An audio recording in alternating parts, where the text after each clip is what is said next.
al escuchar estas cosas, muchos creyeron en él. Esa fue el último versículo que leímos de la semana pasada, versículo 30 del Evangelio de Juan, capítulo 8. Muchos creyeron en él. Y eso pareciera que son buenas noticias, ¿cierto? Muchos creyeron en él, al Jesús haber dicho estas cosas. ¿Qué cosas? Todas las que hemos venido arrastrando, sobre todo en la última sección, el último encuentro que tuvo Jesús. De forma que eso debería sacar una sonrisa a los rostros de los discípulos de Jesús, ¿cierto? Ahora ya van a ser más. Muchos creyeron en mi Señor, en mi Mesías, en mi Salvador. ¿Es así como funciona, iglesia? ¿Sí? Vamos a ver qué dice el texto. ¿Qué es un verdadero discípulo de Jesús? Alguien que dice que cree en Jesús y nada más. Que cree en algunos aspectos de Jesús. Podríamos traer muchas definiciones a la mesa.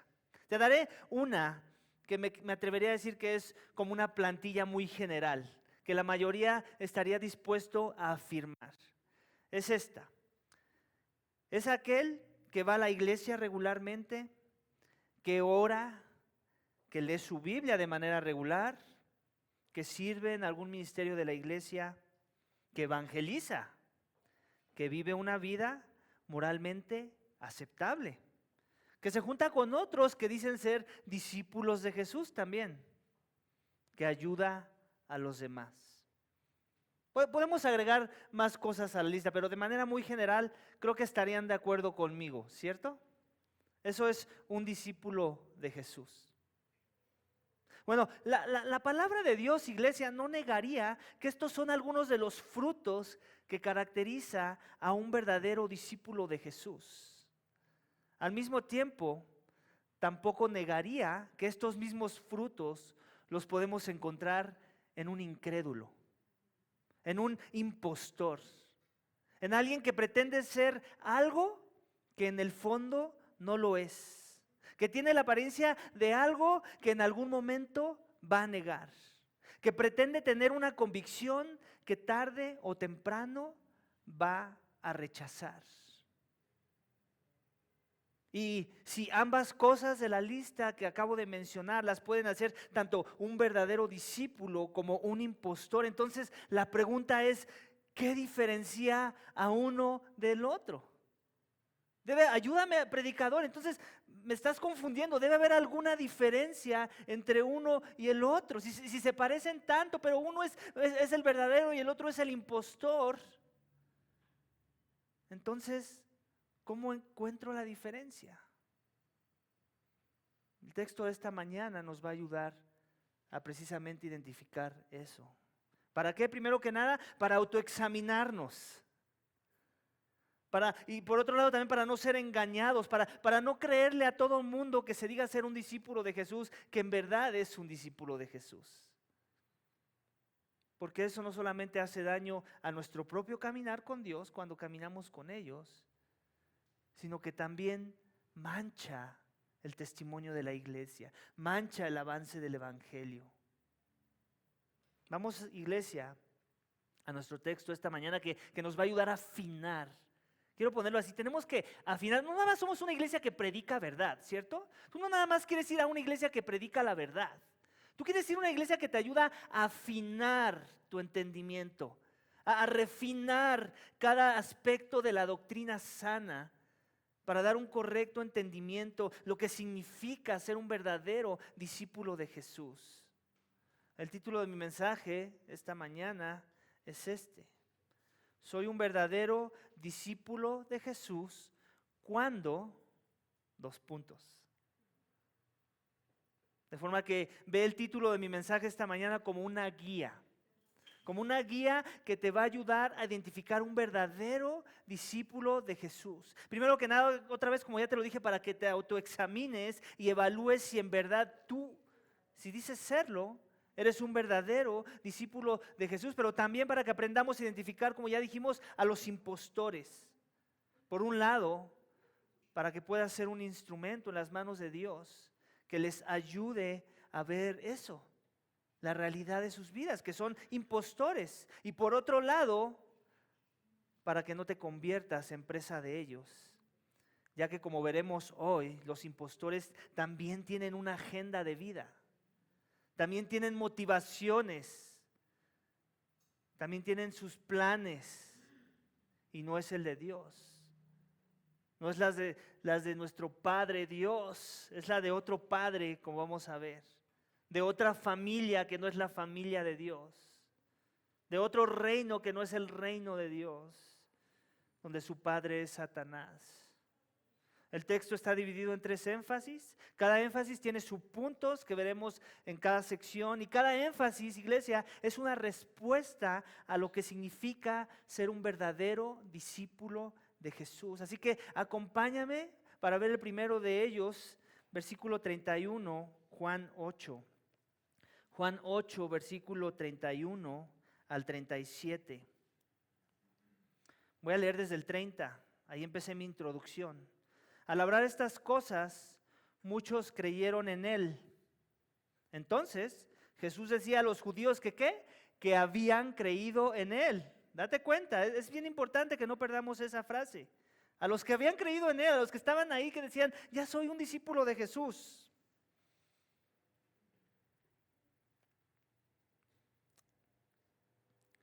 Si vosotros permanecéis en mi palabra, verdaderamente sois mis discípulos, y conoceréis la verdad, y la verdad os hará libres. Ellos le contestaron, somos descendientes de Abraham, y nunca hemos sido esclavos de nadie. ¿Cómo dices tú, seréis libres? Jesús les respondió, en verdad os digo, que todo el que comete pecado es esclavo del pecado, y el esclavo no queda en la casa para siempre. El Hijo sí permanece para siempre. Así que si el Hijo os hace libres, seréis realmente libres. Sé que sois descendientes de Abraham, y sin embargo procuráis matarme, porque mi palabra no tiene cabida en vosotros. Iglesia, todo el mundo usa la frase, ¿eh? El político la usa, el cantante famoso la usa, el activista la usa. Todo el que tenga una causa que quiera definir como su verdad o la verdad, la usa. La verdad nos hará libres. ¿La has escuchado en alguno de esos contextos? Y la frase suena muy bien, ¿cierto? Es motivadora en cualquier contexto en el que la uses, cuando quieres traer como relevancia a un tema en particular, un tema en el cual quieres que los demás se interesen y te apoyen. Pero la pregunta es esta, iglesia: ¿cuál es su verdadero contexto de esa palabra? Jesús tiene los derechos de autor, quiero aclarar, de esa cita. Y su contexto es muy diferente al de la mayoría de los que usan esa frase. ¿Qué quiso decir Jesús a su audiencia original cuando usó esta frase del versículo 32 que acabamos de leer? La frase tiene su contexto y es este: permanencia a algo y esclavitud a algo. Permanencia en algo y esclavitud a algo. Ese es el contexto entre el que se encuentra esa frase, como un sándwich: permanencia, esclavitud. El primer énfasis de mi mensaje les dará la respuesta. Dice esto: soy un verdadero discípulo de Jesús cuando permanezco en su palabra. Cuando permanezco en su palabra. La semana pasada vimos, iglesia, en versículo 30, lo que ya dije al inicio del sermón, cómo es que Jesús habla cosas y entonces muchos creyeron en él. ¿Cuántos no nos dice? Pero muchos es muchos, ¿cierto? No eran poquitos, vamos, eran muchos. Pero también ya hemos visto cómo muchos de los que creían en él se iban apartando, ¿cierto? Predica palabra muy dura, decían. Y se apartaban. Nuestro texto esta mañana, iglesia, en versículo 31 sigue hablando de cómo es que Jesús continuó esa conversación con aquellos que habían creído en Él. Esos que vimos la semana pasada, esos que seguramente sacaron la sonrisa de los 12 y dijeron, ya somos más. Vamos a ver si es cierto. Jesús les dice, ¿quieres saber cuál es la marca de un verdadero discípulo mío? Permanece en mi palabra. Entonces conocerás la verdad, la cual te va a hacer libre. ¿Cuál es la reacción de un impostor? No de agradecimiento, ¿cierto? Yo no veo agradecimiento en el texto. Yo no lo veo ser enseñable como diciendo, déjame meditar en esa verdad, Jesús. Sino queja, contienda, reclamo. El religioso, iglesia, hace cosas que se ven de Dios porque lo que busca es ganar con su propia justicia el favor de Dios. Se ofenderá ante cualquier comentario que le haga ver dependencia a alguien más. Eso sucede normalmente con el religioso. Le gusta la idea de la religiosidad, pero quiero yo ser partícipe de esto. Quiero que se note que yo puse el esfuerzo, que yo derramé la gota gorda, como dirían por ahí. El impostor, iglesia, siempre traerá atención a cosas que cree que tiene y que favorecen su relación con Dios en comparación con los demás. Iglesia, el problema de los falsos creyentes que vemos en el texto es que estaban dispuestos a creer en Jesús siempre y cuando ellos no fueran tan malos como otros pecadores. Sí soy un pecador, pero no tan malo como ese. Como cuando el publicano oraba, ¿se acuerdan de ese pasaje? Él oraba y alzaba la cara como pensando que tenía algún derecho de hablar con Dios.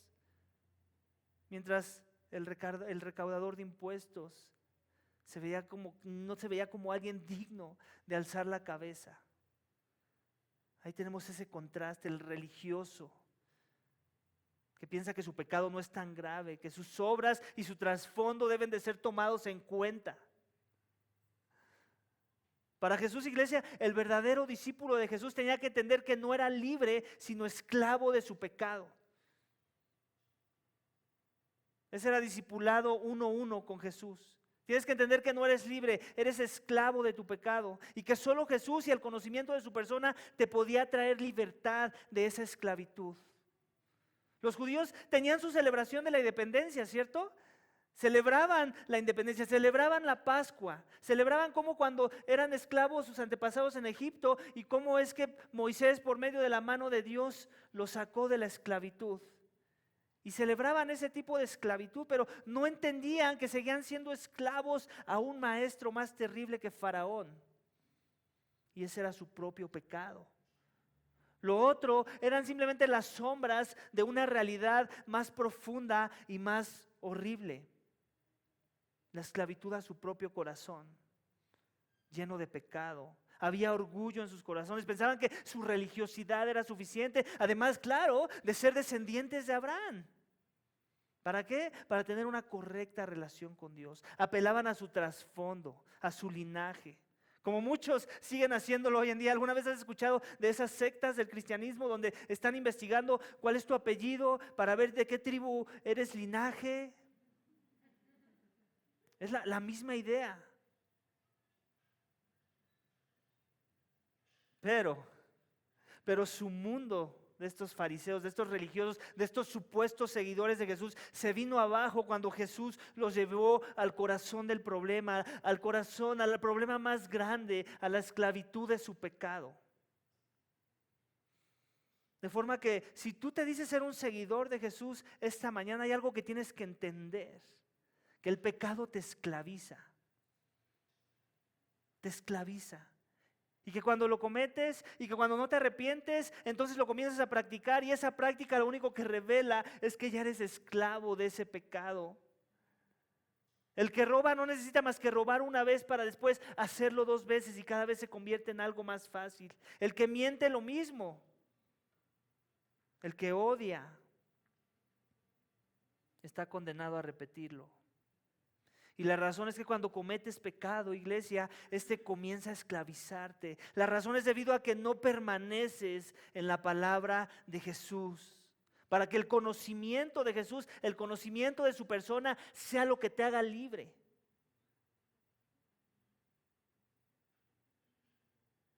¿Alguna vez te has preguntado por qué insisto tanto en este pecado? ¿Por qué no puedo vencer este pecado? ¿Por qué es que este pecado me sigue tirando a la lona? Y queremos, y a veces hasta decimos, yo ya le oré a Dios y no me lo quita. Y no estoy diciendo que en la oración no hay poder, pero a veces la solución a tu problema no es tanto la oración. Es que conozcas más a Jesús, es el conocimiento de Él. No justifiquemos más el pecado con la oración. Tenemos que creer lo que dice la palabra de Dios, que creer lo que dice Jesús, que el conocimiento de la verdad te va a hacer libre. Él es la verdad. Más adelante en Juan 14:6 Él lo dice, yo soy el camino, yo soy la verdad, yo soy la vida. La verdad no es algo abstracto, no es una filosofía ahí bien elaborada. La verdad es una persona y se encarnó en Jesús. Es el conocimiento de Él lo que nos va a ayudar a vencer el pecado, a morir al pecado, a morir a las inclinaciones al pecado. Cuando permanezco en su palabra, entonces le conozco, como lo vemos en versículo 32, conoceréis la verdad y la verdad os hará libres. Tiene que ver con leer este libro, pero no leerlo con lentes religiosos. De simplemente llevarme información a la cabeza, llevarme verdad como si la verdad simplemente va a ser algo porque la conozco. No tiene nada que ver con nada más conocer la verdad. Empieza ahí, no te confundas, empieza ahí. Pero tiene que avanzar y lo vamos a ir viendo conforme avanzamos en el texto. Y esa verdad nos va a hacer libres. Si esta mañana vives esclavo a tu pecado, si vives en una práctica constante de tu pecado donde no te arrepientes, donde tu arrepentimiento se ve más como un remordimiento nada más, tal vez hasta lloras, pero no vemos un avance hacia otra dirección distinta, hacia esa santidad que Dios dice que todo debe buscar para verle, entonces seguramente es porque eres esclavo de tu pecado. Seguramente es porque la luz de Cristo no ha llegado a tu vida. Jesús es el Hijo, aquí menciona como una ilustración, Jesús es el Hijo en el texto, en lo que está diciendo en la cita. Él es el Hijo. Y en el contexto judío, iglesia, el Hijo es alguien muy importante en la familia, sobre todo cuando es el primogénito. Es alguien que va a recibir las bendiciones, es alguien que va a recibir la heredad de su padre. Es alguien que se va a convertir en el administrador de la casa, de los bienes de su padre. Y en el contexto judío había esclavos, y otra vez no confundamos la esclavitud en ese contexto. Era una esclavitud como tener una criada, como tener un sirviente en la casa, como tener servidumbre en la casa en nuestros días. Y sabemos que hay gente que trata muy bien a sus empleados. Sabemos que hay gente que les paga súper bien, que les da muchos beneficios, que hasta viven en sus casas. Es en ese contexto en el que existía la esclavitud del judío, o se esperaba que ese fuera el trato, según la perspectiva de Dios. Entonces Jesús le está diciendo, mira, tú sabes esto de que una familia puede tener sus esclavos, sus servidumbre, pero tú sabes que al final del día ellos no se quedan con nada de los beneficios de vivir en esa casa, con todo y que los tuvieron por un tiempo. Porque al final esclavos no tienen ningún parentesco, pero yo sí tengo un parentesco. Mi Padre está en los cielos y al que yo hago libre se lleva los beneficios del Hijo mismo, de aquel que en verdad conoce al Padre. Es lo que les está diciendo, les está tratando de ilustrar en versículos 35 y 36 para que su audiencia original entienda que solo por los méritos del Hijo, que es Jesús, podían ser libres de la esclavitud a su pecado. Solo cuando permanecemos en su palabra tenemos los recursos para vencer el pecado que amenaza con esclavizarnos. Jesús les revela que no han creído en verdad. Por eso les dice que procuran matarle. Así es como le está diciendo, ustedes no han creído en verdad. Ustedes procuran matarme. Y la razón es que la palabra no tiene cabida en ellos. Lo vemos en versículo 37. Porque mi palabra no tiene cabida en vosotros. La escuchan, pero no la pueden soportar. Tarde o temprano se rinden. Similar a lo que pasa, iglesia, en la vida de muchos que vienen a las iglesias donde se predica la sana doctrina. Vienen por un tiempo, tal vez por unas semanas o un par de meses, algunos hasta años. Pero eventualmente se van. Revelando así que la palabra de Jesús no tiene cabida en sus corazones. ¿Te das cuenta? Jesús está apelando al corazón, no nada más a lo que se ve afuera. Él está apelando al interior, a lo más profundo de la persona, a su ser. Está diciendo, no, mi palabra no tiene cabida en ustedes, les está diciendo. Iglesia, ¿qué significa permanecer en la palabra de Jesús? Va más allá de que me gusta mucho lo que escucho o me acomoda. Va más allá de eso. Tiene que ver con que quiero seguir escuchando lo que escucho, aun cuando me incomoda. ¿Te das cuenta de la diferencia?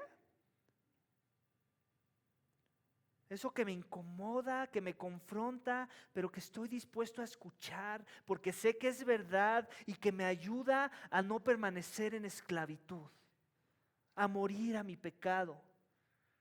Por eso es que una iglesia sana nunca va a dejar de hablar del pecado. No sé tú, pero a veces yo también, aunque soy pastor, a veces como que me fastidia seguir hablando y examinando mi pecado. Como que ya vamos a cambiarle. Vamos a ser más alegres, más carismáticos. Celebremos la victoria del pecado. Incomoda, claro que incomoda. Pero no porque incomode, vamos a cambiar el tono, el ritmo del tambor. La lucha sigue siendo la misma contra la carne, contra el mundo, contra Satanás. Jesús nunca dijo que iba a llegar un punto en nuestra fe donde eso iba a cambiar. ¿Qué nos hace pensar que tenemos que cambiar el tono de lo que tenemos que luchar en contra? Debo estar dispuesto a soportar, permanecer en la verdad, aunque me incomoda, aunque me duela, aunque ya me fastidie. Amén. El siguiente énfasis, iglesia, que vemos es versículos 38 al 47. Acompáñame.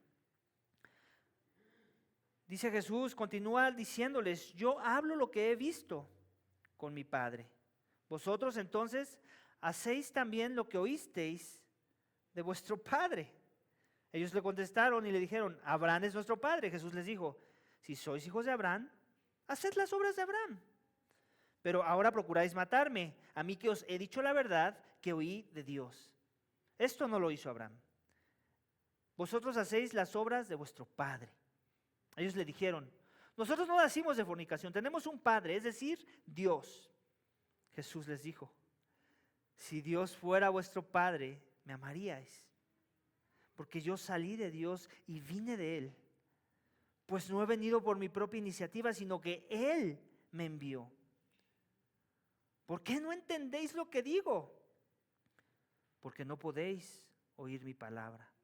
Sois de vuestro padre el diablo, y queréis hacer los deseos de vuestro padre. Él fue un homicida desde el principio y no se ha mantenido en la verdad, porque no hay verdad en él. Cuando habla mentira, habla de su propia naturaleza, porque es mentiroso y el padre de la mentira. Pero porque yo digo la verdad, no me creéis. ¿Quién de vosotros me prueba que tengo pecado? Y si digo verdad, ¿por qué vosotros no me creéis? El que es de Dios, escucha las palabras de Dios. Por eso vosotros no escucháis, porque no sois de Dios. ¿Alguna vez te ha pasado? Me imagino que te ha pasado, a mí me ha pasado.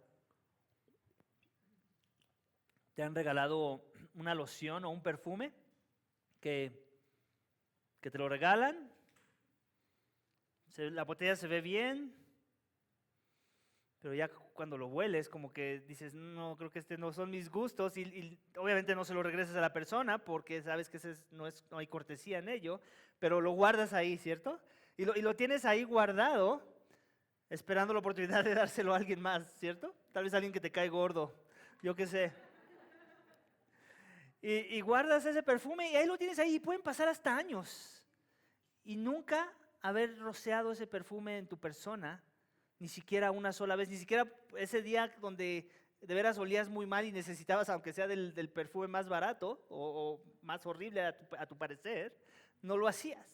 ¿Por qué? Porque tenías una convicción de que no era para ti. No, te gustaba la idea de tener la botella ahí, no querías verte descortés, no la devolviste, no querías verte desparpajado, no la tiraste a la basura tal vez, pero está ahí y nunca la has rociado.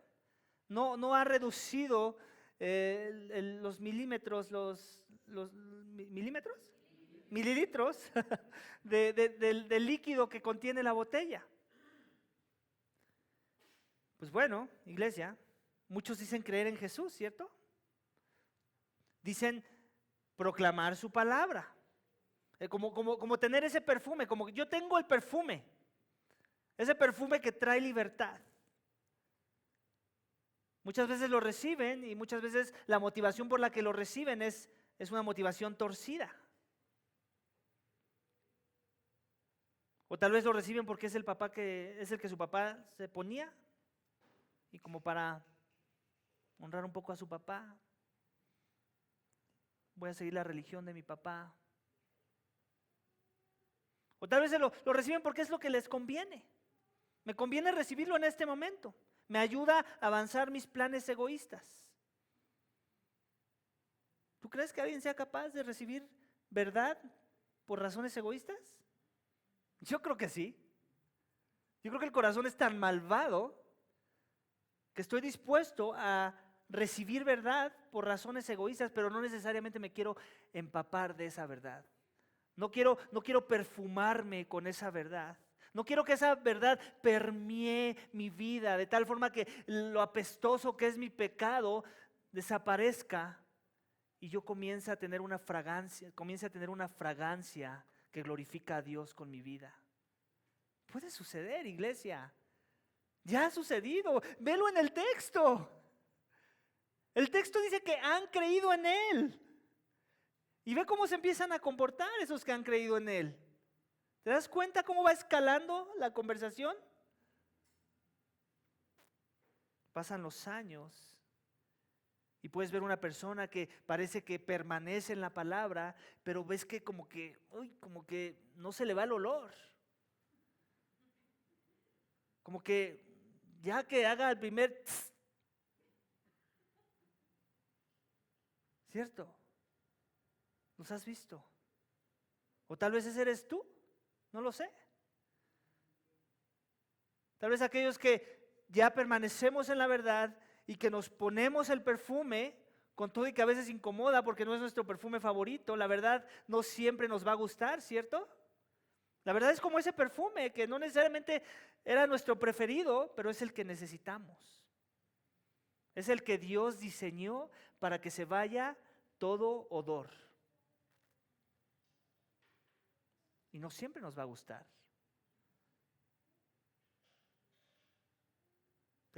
Podemos caer en ese error de tener la botella que dice libertad, pero nunca caminar en esa libertad.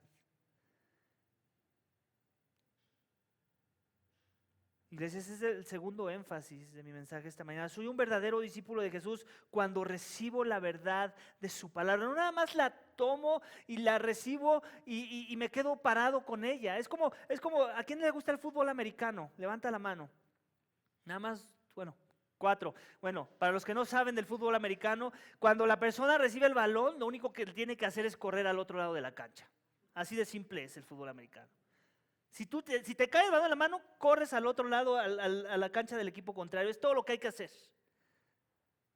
Es todo lo que hay que hacer. De forma que el que no lo hace y deja la pelota ahí una vez que la recibe, es un bueno para nada. Es alguien que no debería estar jugando el partido. Solo hay una razón en la que eso puede suceder, cuando reciben la patada del equipo contrario que acaba de anotar.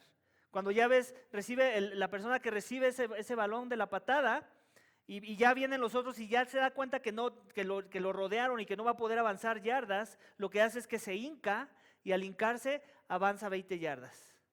Entonces él no se tuvo que esforzar en avanzar esas 20 yardas. Pero la esperanza es que no se hinque, la esperanza es que los burle, la esperanza es que avance él más de 20 yardas y que llegue a la meta si se puede, al otro lado de la cancha. El cristianismo es así. En el cristianismo no hay opción de hincarse. Cuando Dios te da la verdad, cuando Él pone la bola en tus manos, hay que correr. Aunque te sientas ya rodeado, aunque ya los tengas a una yarda de distancia, algo tienes que hacer, te tienes que mover. Eso es recibir la palabra. No nada más es la tengo aquí, mira qué bonita que se ve mi pelota, mira qué bonita que se ve mi verdad, mira cómo mi mente me hace lucir muy bien para que me respetes, para que me admires con toda la Biblia que tengo en la cabeza. Hay que correr y va a doler. Así como duelen los golpes cuando ya los tienes a unas yardas de distancia, saben que van a ser impactados porque ellos vienen con la velocidad de la carrera que llevan desde el otro lado de su cancha. Pero el que entiende que hay que ganar yardas, que entiende que ese balón no se le dio nada más para ponerlo en el piso, sino que hay que correr con él, hay que echarse el perfume. Iglesia, recibirla tiene que ver más que simplemente leer tu Biblia. Tiene que ver más con simplemente entender la interpretación correcta de ese pasaje. Tiene que ver con conocer en verdad a Jesús y que ese conocimiento cambie mis deseos y alinee mis pensamientos hacia la verdad. Y que esa verdad impacte mis convicciones con esos deseos para ahora yo querer obrar la voluntad de Dios a través de su palabra. Así es como funciona el cristianismo bíblico. Soy un verdadero discípulo de Jesús cuando recibo la verdad de la palabra, entonces obro conforme a la palabra. No me quedo parado, no toco con el balón en el suelo, no es que no le aprieto al spray del perfume, sino que obro. Y mis deseos se alinean a la verdad de esa palabra. No nada más hago obras buenas, sino que esas obras buenas las hago con el deseo y la motivación correcta. Donde ya no busco más mi gloria. Donde ya no busco más yo ser exaltado. Donde ya no busco más que se cumplan mis caprichos, mis anhelos, mis deseos, las cosas que me convienen. Y entonces, esto revela que soy de Dios. ¿Te das cuenta? En el texto Jesús ya no se anda más entre las ramas. Nunca se anduvo, pero así como ellos le suben de tono, Él le va subiendo de tono también, ¿cierto? Dices que no eres esclavo. Dices que tu padre es Abraham. Te voy a decir quién es tu padre, para que queden las cosas bien en claro. Tu padre es Satanás. ¿Y en qué sentido lo está diciendo? Obviamente Satanás no tiene el poder de crear. Él no es creacionista, él no es Dios. Pero ¿en qué sentido le está diciendo que su padre es Satanás?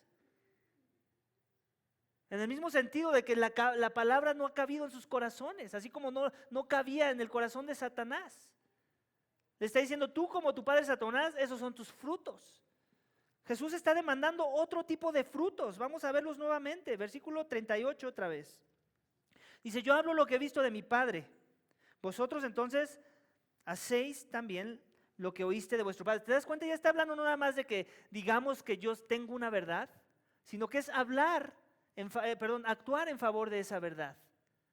Tener la verdad no es suficiente. Mis frutos tienen que revelar que esa verdad que digo tener, en verdad la creo, en verdad me someto a esa verdad. Y ahí está hablando de hacer las cosas. Hacéis, dice, es el verbo. Ellos le contestaron y le dijeron, Abraham es nuestro padre. Jesús les dijo, si sois hijos de Abraham, haced las obras de Abraham. En otras palabras le está diciendo, imítalo entonces. Imita a tu padre. No quieras matarme. Dice, pero ahora procuráis matarme. A mí que os he dicho la verdad, que oí de Dios, esto no lo hizo Abraham.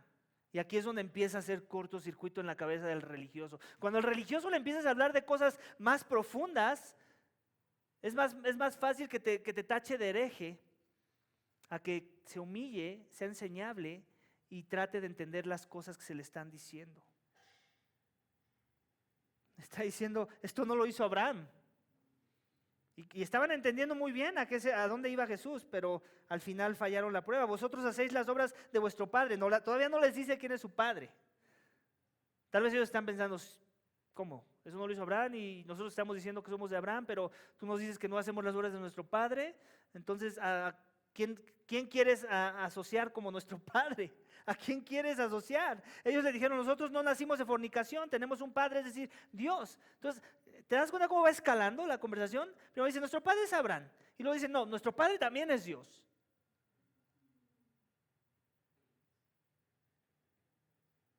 Y están hablando de pecado, pero te das cuenta que hay un tipo de pecado al que están trayendo la atención, de fornicación. Están queriendo medir el pecado. Estos pecados sí son muy malos, hay otros que no son tan malos. Lo que decíamos en un inicio. El que comete pecado es esclavo del pecado y todo pecado es digno de muerte. El pecado te esclaviza y te mata. Pero ellos estaban haciendo distinciones de pecado.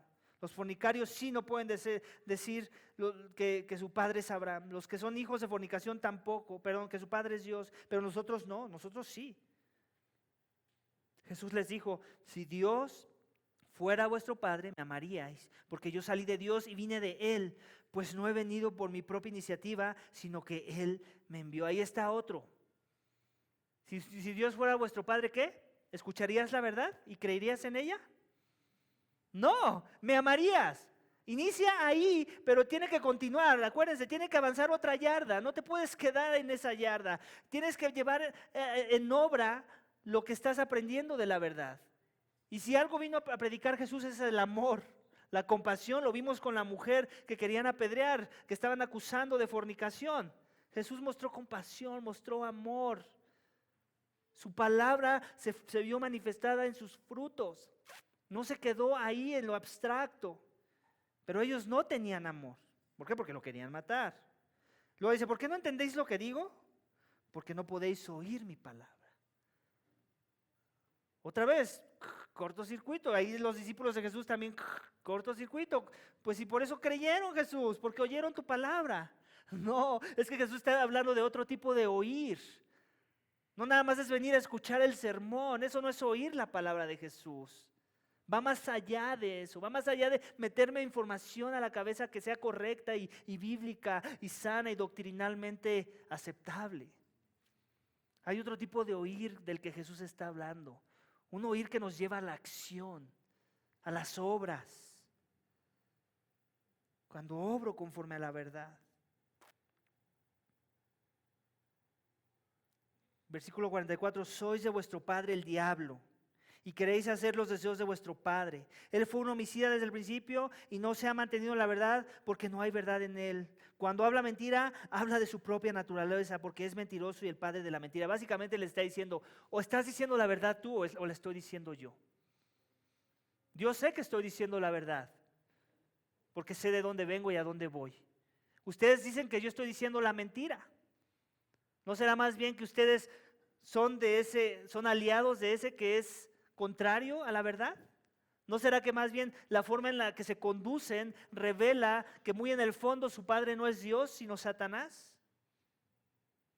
Jesús no tiene ningún problema de hablar esas cosas, de decirle a alguien esa verdad. Más bien tu padre es Satanás. Y Jesús antes habló del amor. No creo que queramos decir que Jesús no está siendo amoroso. Está confrontando, ¿cierto? Muchas veces la verdad nos va a doler, no nos va a gustar. La pregunta es, ¿qué vamos a hacer? Jesús ya me dijo que mi padre es Satanás, ¿qué voy a hacer? Dije creer en él, pero ahorita me está confrontando, ¿qué voy a hacer? ¿Quiero permanecer en la verdad? ¿He recibido la verdad? ¿Voy a bañarme de la verdad? ¿O simple y sencillamente me voy a alejar porque ya no me conviene la verdad? Ya llegué a un punto de mi relación con Jesús donde ya no me conviene la verdad. Eso es lo que estamos viendo aquí. 45. Pero porque yo digo la verdad, no me creéis. ¿Por qué? Porque no la pueden identificar. Porque tienen oídos sordos. Porque están muertos espiritualmente hablando. Ya hemos hablado de eso. Cuando, cuando un bebé viene del vientre de su madre, lo que acaba de nacer es un muerto espiritual.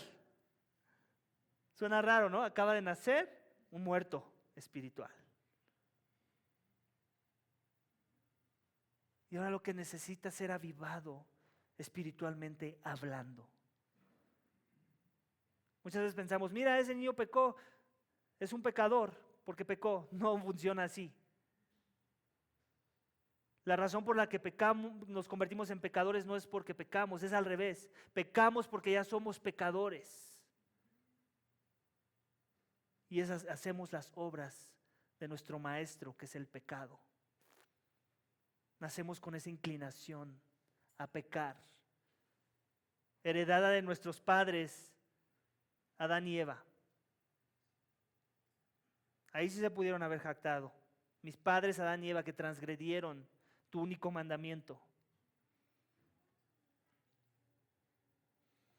¿Quién de vosotros me prueba que tengo pecado? Aquí otra vez está hablando Jesús de su carácter, de sus obras, de lo que Él ha mostrado hasta el momento. ¿Quién tiene palabra en mi contra? ¿Quién levante la mano? Me quisieron poner una trampa, no han podido. ¿Quién puede traer un testimonio falso en mi contra? Esta mañana no sé dónde estás parado con respecto a tu relación con Jesús, y tal vez alguno de nosotros ha sido piedra de tropiezo para que tú no te humilles a Él, pero ¿qué contra tienes en contra de Jesús? ¿Qué acusación? ¿Qué juzgas de Jesús? ¿Qué testimonio te ha dado Él como para que no vengas a Él? Es la misma idea. Los hijos de Dios, somos hijos de Dios no porque somos muy lindos. Éramos hijos de nuestro padre Satanás y Dios tuvo que hacer algo para arrebatarnos del reino de las tinieblas al reino de la luz. Y eso no significa que ahora somos la perfección andando. Significa que estamos en un proceso de transformación, de santificación, en donde ahora la esperanza es que te humillas ante tu pecado, te arrepientes, buscas la santidad, buscas caminar en luz, buscas emocionarte sobre las cosas de Jesús y obras en medio de tu emoción en obediencia a su palabra. Pero nunca un cristiano debería ser la excusa final del por qué no te acercas al cristianismo. Porque Cristo es el Hijo de Dios. Juzga a ese hijo y a ver qué le encuentras. A ese hijo no le puedes sacar trapitos al sol. Y no te va a dar ninguna excusa para que cuando llegue aquel día, el día del juicio, le digas, es que los cristianos eran muy malos. Él te va a decir, ¿y qué acusación traes en mi contra? No, pues ninguna. Apártate de mí, hacedor de maldad, nunca te conocí. ¿Te das cuenta? Ese es el llamado. ¿Quién de vosotros me prueba que tengo pecado? Y si digo la verdad, ¿por qué vosotros no me creéis? Versículo 47, el que es de Dios escucha las palabras de Dios. Por eso vosotros no escucháis porque no sois de Dios. Punto. Pum. Ahí Jesús pareciera que como tirando el micrófono. Ese es tu más grande problema. Que tu influencia no es la de Dios, no es la del Espíritu, de ese del que ya hablé, que es el que hace que vuelvas a nacer, es la de Satanás. Y la razón por la que hay una pared entre ti y mis palabras, dice Jesús, es porque no puedes oír lo que tengo que decir. Y la razón por la que no puedes oírlo es porque estás siendo motivado bajo otro espíritu que se mueve detrás de ti y no es el Espíritu de Dios, es el Espíritu de Satanás. Y lo que está avivado en tu corazón no está siendo avivado, simplemente es un emocionalismo de que tal vez te conviene creer en mí, pero en realidad en el momento en que eres confrontado con la verdad, mejor te alejas. Y lo que revela que sigues muerto en tus delitos y pecados. Eso es algo que vimos la semana pasada. Esos que van a morir en sus delitos y pecados. Vamos a ver el último énfasis, iglesia, que nos da el texto para ayudarnos a discernir un verdadero discípulo de Jesús. Lo encontramos en la última sección, versículo 48 al 59, que dice esto. Contestaron los judíos y le dijeron, ¿no decimos con razón que tú eres samaritano y que tienes un demonio? Jesús respondió, yo no tengo ningún demonio, sino que honro a mi Padre y vosotros me deshonráis a mí. Pero yo no busco mi gloria, hay uno que la busca y juzga. En verdad os digo que si alguno guarda mi palabra, no verá jamás la muerte. Los judíos le dijeron, ahora sí sabemos que tienes un demonio. Abraham murió y también los profetas, y tú dices, si alguno guarda mi palabra, no probará jamás la muerte. ¿Eres tú acaso mayor que nuestro padre Abraham, que murió? Los profetas también murieron. ¿Quién crees que eres? Jesús respondió, si yo mismo me glorifico, mi gloria no es nada. Es mi Padre el que me glorifica, de quien vosotros decís, Él es nuestro Dios. Y vosotros no le habéis conocido, pero yo le conozco. Y si digo que no le conozco, seré mentiroso como vosotros. Pero si le conozco y guardo su palabra, Vuestro padre Abraham se regocijó esperando ver mi día, y lo vio y se alegró. Por esto los judíos le dijeron, ¿aún no tienes 50 años y has visto a Abraham? Jesús les dijo, en verdad os digo, antes de que Abraham naciera yo soy. Entonces tomaron piedras para tirárselas, pero Jesús se ocultó y salió del templo. Acabamos de ver que un verdadero discípulo de Jesús permanece en su palabra. Un verdadero discípulo de Jesús recibe su palabra. Eso se manifiesta en ¿qué? En frutos dignos de arrepentimiento. No nada más celebro, aquí tengo mi verdad, sino esa verdad la aterrizo en las implicaciones de vida, en una vida que busca someterse a la verdad. Amén. Ya vimos eso, y ahorita lo que acabamos de ver es que lo que dice el tercer énfasis de mi sermón, que un discípulo de Jesús, un verdadero discípulo de Jesús, soy un verdadero discípulo de Jesús cuando guardo su palabra. Tiene que ver con la idea de guardar la palabra. ¿Por qué? Porque no nada más entiendo que es verdad, no nada más entiendo que es valiosa, no nada más entiendo que me beneficia, sino que entiendo que sin ella me muero. Entiendo que sin ella me ahogo. Porque entiendo de dónde viene, entiendo su valor. El que me la dio es Dios.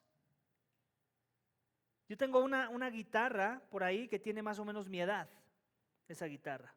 Era de mi abuelo. Y no te voy a negar que a veces he sido tentado en comprarme una que suene mejor, porque ya suena medio mal. Pasados los años las cosas pierden su sonorización, o no sé cómo es que funciona eso de las guitarras. El punto es que he sido tentado a comprarme otra guitarra, pero al final del día, cuando ya estoy convencido de que sí me tengo que comprar otra guitarra, la volteo, la veo que todavía funciona, y después me acuerdo que es de mi abuelo y digo, no, me voy a esperar otro año más. Y así llevo, ya por un par de años con esa guitarra. ¿Por qué? Porque no nada más por el simple hecho de que quiero algo que en ese momento siento que me conviene, sino que entiendo que esto es un tesoro, es de mi abuelo. Para mí tiene significado, para mí tiene mucho valor.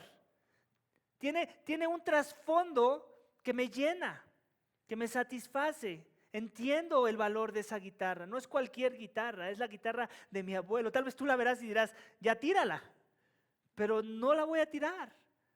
¿Por qué? Porque entiendo de quién es, su procedencia. Lo mismo es con la palabra de Dios, iglesia. Cuando entendemos su procedencia, la guardamos, la atesoramos en nuestros corazones. Tenemos un sentido de pertenencia, porque entendemos el origen de esa verdad. Entendemos quién es el que nos la dio, quién es el que está haciendo esas demandas sobre nuestras vidas, y como consecuencia permanecemos, la recibimos, la recibimos y la guardamos, la atesoramos, la hacemos nuestra. No nos desprendemos tan fácil de ella, perseveramos caminando con ella. Tiene que ver con perseverancia. Guardar la palabra tiene que ver con perseverancia, iglesia. No solo queremos escuchar la palabra, ¿verdad? No solo queremos llevarla a la práctica. Dios quiere que la guardes en tu corazón, que esté tan arraigada, que la atesores tan profundo en tu corazón, porque entiendes que proviene de Él y que sin ella te mueres. Sin ella estás extraviado, sin ella estás perdido. La guardo, entonces le honro y busco su gloria. Esa es la verdadera marca del que la guarda. ¿Te das cuenta? Jesús está diciendo que Él no busca su gloria. Bueno, primero que nada lo ofenden, le dicen que él que sí tiene un demonio, es un samaritano. Básicamente samaritano o demonio para el contexto cultural es casi lo mismo. Odiaban a los samaritanos, ya también de eso lo hablamos cuando hablamos de la mujer del pozo. Jesús respondió, yo no tengo ningún demonio, sino que honro a mi Padre y vosotros me deshonráis.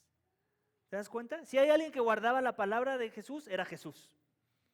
Si hay alguien que guardaba la palabra de su Padre Celestial, era Jesús. Y Él está hablando de esta idea de honrar, de glorificar a su Padre. Dice, yo no busco mi gloria, hay uno que la busca y juzga. En verdad os digo que si alguno guarda mi palabra no verá jamás la muerte. Ahora viene con esta idea de la muerte, vida o muerte. Ya ha venido hablando de eso, no es que sea la primera vez que trae el tema a la mesa, pero otra vez lo quiere tocar porque es así de importante. Tiene que ver con muerte o vida. Entender la palabra tiene que ver con muerte o vida. Llevarla a la práctica tiene que ver con muerte o vida. Atesorarla en tu corazón, perseverar en ella, tiene que ver con muerte o vida. Si no estás perseverando, vas a morir, está diciendo Jesús.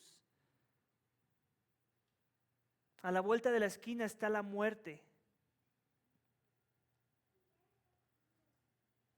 Los judíos le dijeron, versículo 52, ahora sí sabemos que tienes un demonio. Abraham murió y también los profetas, y tú dices, si alguno guarda mi palabra, no probará jamás la muerte. No han querido entender quién es Jesús, su deidad, que Él es eterno. Sí, Jesús quería traer el correcto razonamiento a sus mentes, les quería meter una piedra para entonces llegaran a conclusiones correctas, y lejos de hacer eso, lo primero que hacen es atacarlo. Eres un demonio. Nosotros honramos a Abraham, tú no honras. ¿Tú qué dices que él se alegró de verte? Si tú apenas y no tienes ni 50 años, ¿acaso eres mayor que ellos? Nos estás hablando de la muerte. ¿Acaso que ellos que murieron son menos que tú? Claro que lo son. Claro que lo son, les está diciendo Jesús. De eso estamos hablando. La paga del pecado es muerte. Ustedes están muertos en sus delitos y pecados. Los judíos le dijeron, ahora sabemos que tienes demonio. Y Jesús les dice esto, si alguno guarda mi palabra no probará jamás la muerte. Esto aquí debería de volar nuestras mentes. Te deseo muchos años de vida, pero adivina qué, tú vas a morir un día. Te vamos a ver en una caja. Algunos tal vez atenderemos a tu funeral. Vas a morir. Pero Jesús aquí está hablando de que el que guarde su palabra no verá jamás la muerte. ¿De qué está hablando entonces? ¿De qué tipo de muerte está hablando? ¿De qué tipo de vida está hablando? Bueno, pues de la muerte espiritual precisamente. Ya hablamos de eso. Él no nada más está hablando de tu cuerpo que va a perecer, Él está hablando de algo todavía más importante, tu alma, tu ser, que puede ser avivado por medio del poder de la palabra. Y aquel que en verdad ha sido avivado, no solamente permanece en ella, no solamente la recibe, sino que la guarda, la atesora, de tal forma que su vida es esa palabra. Todo gira alrededor de esa palabra. No hay nada que sale de esa palabra. Ni mi trabajo, ni la educación de mis hijos, ni mis experiencias preferidas, ni mis vacaciones, nada sale del contorno de la palabra. La palabra se convierte en un cerco. Pero no un cerco que me suprime, no un cerco que me oprime, no un cerco que no me da libertad, sino al contrario, es la misma libertad. Es la que me da vida. ¿Eres tú acaso mayor que nuestro padre Abraham, que murió, los profetas? Bla, bla, bla. Jesús respondió, sí, yo mismo me glorifico, mi gloria no es nada. Es mi Padre el que me glorifica, quien vosotros decís, Él es nuestro Dios. Otra vez, la idea de la gloria.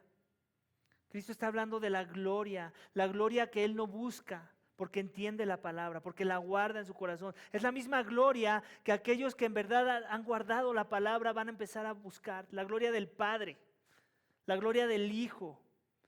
Eso distingue. Me estabas preguntando, la pregunta era, ¿qué distingue a uno del otro? El impostor del verdadero creyente, la gloria de Dios. El que guarda la palabra está buscando todo el tiempo la gloria de Dios. No llevarse él la gloria. No traer la atención a su persona, no que los demás lo miren, no que los demás vean qué espiritual que es. Es Dios, o sea, todo el mundo lo está llevando a Dios, mira, ve a Dios, ve a Cristo, velo ahí, contémplalo, sé transformado a través de estar en su presencia. Y vosotros no lo habéis conocido, pero yo le conozco, dice. Y si digo que le conozco, si digo que no le conozco, soy mentiroso, claro. Pero si le conozco y guardo su palabra, vuestro padre Abraham se regocijó al ver mi día y se alegró. Y después viene lo de que le juzgan, de que es muy joven. ¿Cómo puede hablar de la experiencia de Abraham, de cómo Abraham percibía a Dios si él es muy joven? Porque Cristo mismo era Dios. Y se los dice al final. Les dice, en verdad os digo, antes de que Abraham naciera, yo soy. Esa declaración básicamente le está diciendo, ¿recuerdas cuando Moisés fue con los israelitas y cuando tuvo un encuentro con Dios y le dijo que tenía que ir a liberar a su pueblo, ese Moisés liberador de la esclavitud, ¿cierto? ¿Recuerdas cuando Moisés tuvo ese encuentro con Dios y le dijo a Dios, pero ¿cómo les voy a decir que de parte de quién vengo? Casi como para que me crean, para que tengan confianza en mí. Y él les dice, diles que yo soy, es el que te mando. Y aquí vemos a Jesús, un mejor Moisés, un mejor libertador de la independencia. Con la misma frase, pero no atribuyéndosela a alguien más, sino atribuyéndosela a él mismo. Antes de que Abraham fuera, yo soy. La deidad encarnada en sus narices. ¿Te das cuenta? Un mejor libertador. Jesús que nos libra de la ira venidera, la ira que te corresponde por tu pecado, la ira ese pecado que te separa de Dios, que te trae muerte. Mira, escúchame, la muerte física simplemente es un reflejo de una muerte más grave. Tú sabes, cuando alguien muere y está en su ataúd, ya cuando ves lo único que ves es como un cascarón, ¿cierto? De la persona. La persona ya no está ahí. La persona ya está en otro lugar. La pregunta es esa, ¿a dónde está su alma? Murió, pero ¿en verdad murió o no según las palabras de Jesús? Aunque murió, ¿está vivo o no? Y todo depende de cómo hemos percibido a Jesús. Si en verdad soy uno de sus discípulos, si en verdad he creído en Él, que Él es el Mesías, que Él murió por mis pecados, que Él vino a tomar los clavos, que Él vino a tomar las piedras. Las piedras que vamos a ver y que hemos visto y hemos leído y los en versículo 59, entonces tomaron piedras para tirárselas. ¿Recuerdas que fueron las mismas piedras que querían tirarle a la mujer y no se las echaron? ¿Por qué? Porque pudieron ver pecado en sus vidas, pero esta vez no les importó. Esta vez al que en verdad era sin pecado, en verdad no merecía ni una de las piedras, se las echaron. ¿Por qué? Porque no podían ver su pecado, no podían ver su ceguera espiritual, porque estaban muertos, porque no podían oír. Y así tal vez estás tú esta mañana. Tal vez dices que le conoces, pero tu vida no refleja permanencia en la palabra, o tal vez refleja permanencia, pero no refleja que la recibes y la pones en práctica, o tal vez pones algunas cosas en práctica, pero tus motivaciones son incorrectas y te quieres llevar tú la gloria. Estás buscando que los demás te vean bien, te vean muy espiritual. Estás buscando sacar ventaja del cristianismo. Mira esos cristianos, que qué tontos que son. Tal vez les pides dinero y te lo dan. Tal vez les pides que te ayuden y lo van a hacer. Nosotros lo vamos a seguir haciendo. Eso no nos va a detener, pero el punto no es ese. El punto es para quién vives. Te has humillado. Has reconocido el señorío de Jesús, que Él es Señor, que Él es Rey, que Él vino a morir por tus pecados, que en verdad mereces la muerte y que tu única esperanza de vida eterna es haber puesto tu esperanza en Jesús como tu Señor y Salvador. Que Él vino a recibir las pedradas que tú merecías y que la mujer fornicaria merecía por su pecado. Que Él vino a pagar la deuda de la condena del pecado. Que Él vino a vivir la vida perfecta que tú no pudiste vivir. Sí, los cristianos estamos en un proceso de santificación. No seremos perfectos, pero eso no es lo que se demanda por completo en esta tierra, de este lado de la cruz. Va a llegar un día. Son las promesas. Cuerpos glorificados, sin pecado, toda lágrima se borrará. Pero nuestra justicia está en Cristo. Es el que no pecó, que nos da su justicia. Es el que pagó el precio del pecado, que el que lo pagó por nosotros. Y la fe que se demanda de ti es primeramente creer en ese mensaje, creer que Jesús es el Señor y Salvador y como consecuencia comenzar a caminar en su palabra. en los términos que ya vimos hoy. Se demanda arrepentimiento y fe. Arrepentimiento significa no obrar como vemos que están obrando estos supuestos creyentes de Jesús. Que a la primera que se te exhorta, te enojas y avientas las piedras, y tal vez no se las avientas ahorita a Jesús, pero porque no lo tienes enfrente, pero sí se las avientas a su cuerpo, que es la iglesia. La gente sigue aventando piedras a Jesús, quiero aclarar. Pablo las aventaba y Jesús le dijo: ¿por qué me persigues? Pero a quien perseguía era su iglesia. Esteban, el primer mártir de la fe, murió ejecutado a pedrazos. La gente sigue odiando a Jesús. La gente sigue pretendiendo, y muchos de ellos son los impostores, iglesia.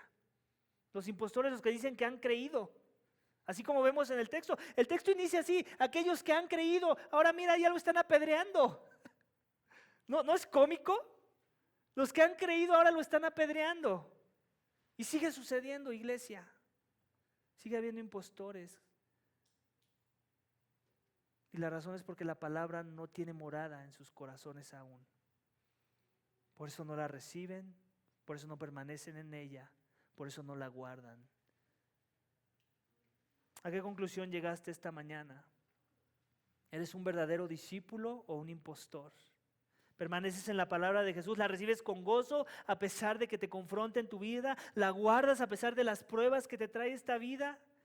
¿O eres como los que dicen creer, pero a la primera incomodidad arrojas las piedras? Con tu actitud, con tu forma de pensar. Vamos a orar, iglesia. Vamos a orar para que Dios nos dé la gracia de ser verdaderos discípulos de Jesús y de que nuestra profesión de fe tenga las marcas de alguien que en verdad honra a Jesús y a su palabra al mismo nivel que acabamos de estudiar esta mañana. Amén. Vamos a orar. Padre, te damos gracias por tu palabra. Gracias porque nos bendice esta mañana a ser expuestos a ella y nos confronta, Señor. Y como ya oré hace rato, nos incomoda. Sí, nos incomoda, Señor. Porque no es fácil, porque toca las fibras más profundas de nuestro ser, esos lugares oscuros que todavía radican y moran en nuestros corazones, Señor, y que nos confrontan, Señor, que exponen el pecado de nuestras vidas, Señor. Reconocemos y confesamos que a veces ya estamos cansados de pelear en contra del pecado y te pedimos perdón.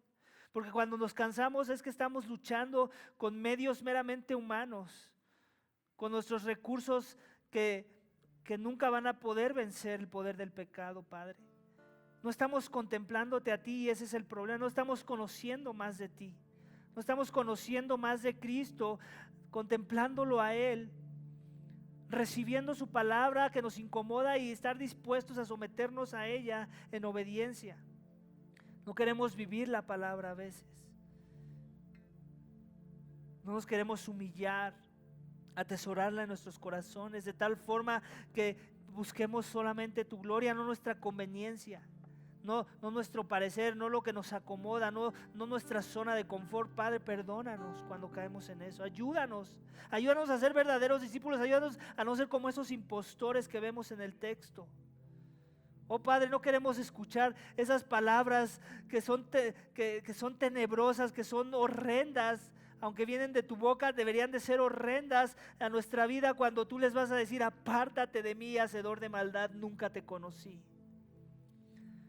Palabra horrenda que es recibir esa declaración, pero verdadera.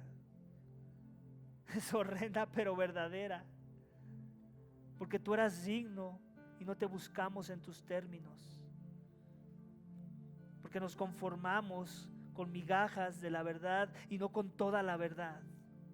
Ayúdanos, Señor, a vivir en tus términos el cristianismo, que sea bíblico no nada más porque suena doctrinalmente correcto, sino porque lo vivimos en verdad, porque lo atesoramos en nuestros corazones, porque buscamos solo tu gloria y nada más, no vernos bien. No nos jactamos en nuestras obras de justicia como los fariseos, en nuestro trasfondo religioso, en que si estudiamos un seminario o no, o que si pertenecíamos a la iglesia tal o no, que nos fuimos a las misiones tales o no. Cualquier cosa, ayúdanos a considerarla como basura. Ayúdanos a amarnos a ti, a amarte a ti, a conocerte a ti, a glorificarte a ti, a que tu palabra sea viva en nuestras vidas e impacte nuestros corazones de tal forma que las convicciones sean las correctas y los anhelos y deseos del corazón estén dispuestos a glorificar tu persona, a amar a nuestro prójimo, Señor, para que seamos hijos de Dios en verdad, verdaderos hijos que se arrepienten y que viven en un constante arrepentimiento por causa de nuestro pecado con el que aún luchamos y no dejaremos de luchar hasta que Cristo regrese. Te lo pedimos y te damos gracias en el nombre de Cristo Jesús. Amén.